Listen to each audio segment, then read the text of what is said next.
Hey there peeps, we got some big DayZ news for you today. At E3 there was an announcement that they're going to use a new engine called the Infusion engine to power DayZ, which is going to open a lot of doors and make a lot of possibilities happen and be a reality. So let's read through some of the information. This is quotes of Rocket at E3, and here we go.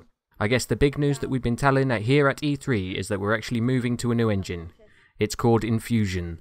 So that is going to allow us to do DirectX 10 and 11. It's going to allow us to use dynamic lighting, which means no more flashlights going through walls, proper dynamic shadows, stuff like that. So it really kind of opens a lot of possibilities for us, and I think it's going to allow us to deal with a lot more of those issues. We had to decide, did we want to do a lot of little short-term fixes, or did we want to focus on the architecture?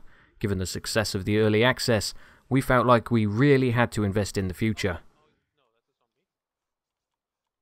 Question: with the new engine, is it based on your current tech, or is it a complete rip-out of everything and a rewrite?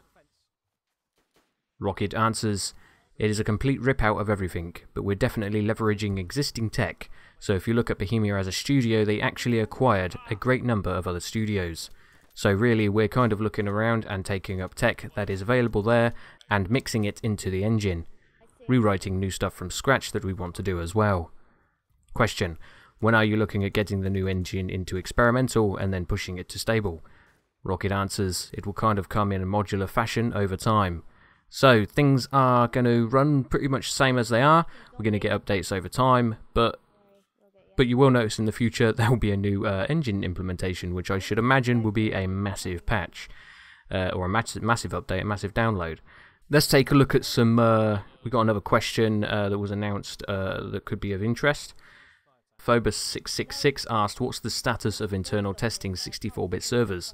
And Rocket answered, it's done, it's tested, and I think the test was totally successful, which is good. And we've got another question. How does that help you add entities to the world? And Rocket answered, 64-bit doesn't really necessarily help us with performance. It opens the doors for once we deal with the performance issues. We can then triple the number of loot spawns, triple the number of zombies and animals. So I've tried to do a Google search on the Infusion engine, and it comes up with nothing, surprisingly. And yeah, so does this suggest that it's a new engine, or has it been used in a game by Bohemia and we just don't realise it yet, or it's not out there on the wild webs? Anyway, this is all the information we've got at the minute, really. So as soon as more come in, I will be sure to get it to your faces ASAP. I hope you enjoyed this video, peeps, and I'll see you next time.